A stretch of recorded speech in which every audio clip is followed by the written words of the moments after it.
অনেকক্ষণ কথা বলার পর আমরা রওনা দিলাম। এই দেখো, আমরা এখন জাহাজ করে নৈহাটি যাব।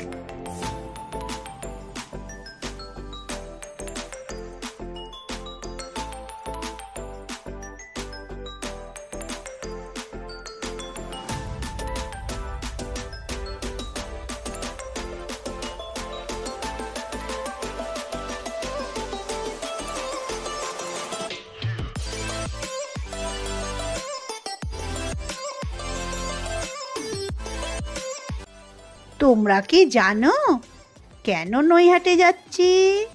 বড় মার মন্দিরে যাব বলে। অনেক দিনের ইচ্ছা ছিল, যাব বলে যাওয়ার হয়ে উঠছিল না। এবার শেষমেশ বড় মার দেখা পেলাম।